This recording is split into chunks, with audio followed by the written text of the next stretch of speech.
Hi. So today I want to talk a little bit about, well, not a little bit about, but a lot about how I decided to do this and put myself out there and stuff. And for the last 2 years, I've been listening to So Bad It's Good with Ryan Bailey, among others. I'm going to shout them all out. But his journey in particular was very vulnerable. I think his takes are funny as hell. I don't long to see Lisa Rinna on my screen particularly, but I wish she was a little bit more in the news just so I could hear his Lisa Rinna. It makes me want to piss myself every time. But what happened was, I've been a day one viewer of Real Housewives of New Jersey, and I was listening to podcasts around the season. I believe it was the season that Teresa got married. Day one viewer, have my own opinions, whatever. But and I was listening to Watch What Crappens at work, their podcast, and it auto played into a VPR podcast of theirs, sorry. And I was like, and it was right around Scandival, and I was like, WTF. So then I started research. So then when I would get home, I would start looking into the Scandival shit. And I remember watching the Watch What Happens Live that Sheena and Rachel Raquel were on, and then going back and being like, oh my God, I saw that go down. And I think that's part of the reason why that kind of captured everybody's imagination, was that you felt a little bit like you were a part of it and you were a detective and blah, blah, blah, blah, blah. But anyway, and so I was sleeping, listening to some shit about Scandival, and it autoplayed into So Bad It's Good with Ryan Bailey.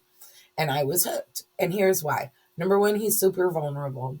I think most of his takes are pretty good. Um, Number two, he's funny as fuck. Oh my God, his voices and people that say, oh, they're not accurate. Well, of course they're not accurate. They're satire. He does Sutton as Foghorn Leghorn, for Christ's sakes. You know what I'm saying? But anyway, um, but also, and he was in the midst of losing his mother and stuff. Anyway, my point is his vulnerability and his takes were super great. And I also saw how um, he seemed to be getting better while he talked about this shit. And it did speak to how my family and I communicate, even dating back to before I had kids. My parents took me to movies all shit. I saw The Shining in the theater when I was in like first or second grade, for crying out loud. Like, my parents took me to everything. And I did that with my son too. And probably not that great, but like one of our favorite things to do is to watch all of the Scream franchise together. But so as a result, my son was also a day one viewer of Real Housewives of New Jersey. And I'm talking to him about this VPR stuff and the Scandival. And he's like, who cares? And I'm like, I know they all cheat on each other, but I do care. And I think it was a combination of Ariana's vulnerability and Katie being proved right the entire time. And there were so many things that went into that. But anyway, that's where I came. And then from there, and I love how they support each other. From Ryan Bailey, I went to Kempire and I went to Brav Bros podcast, Jolene Lunzer, No Offense, All Offense, oh my gosh. Um, and uh, Emily Hanks. She's speaking with Emily Hanks. And I was literally watching some old episodes of hers the other night, and something that she talked about, her personal journey, really resonated with me, is that she had been complaining to her therapist that, hey, I want to do this podcast. And basically, um, her therapist told her, hey, stop talking about it and do it. Shit or get off the pot.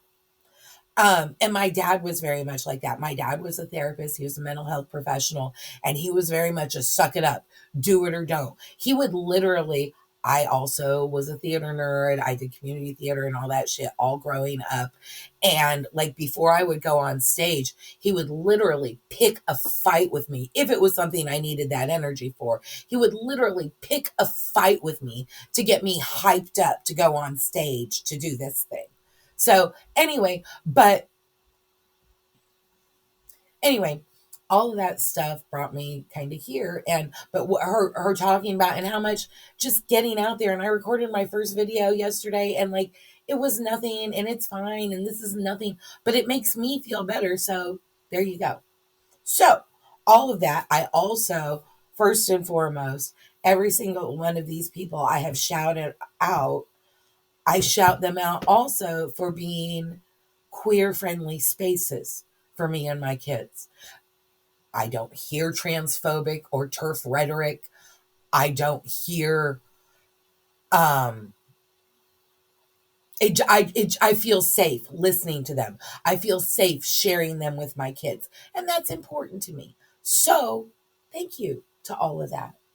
And I wanted to shout y'all out. Also, I feel like Ryan Bailey might be my brother from another mother. I was born in Ohio. I lived in Kansas for like 9 or 10 years. Never been to Arizona, and I've only been through California. But that part is when he describes his family, it feels very familiar, and a lot of his mannerisms and the way he expresses himself are very much like my father. And that is comforting to me. So he's kind of my ASMR. But I wanted to shout out all of you people that have inspired me to do this. And I think my first thing is going to be kind of my deep dive on Kyle Richards. Anyway, thanks. Bye.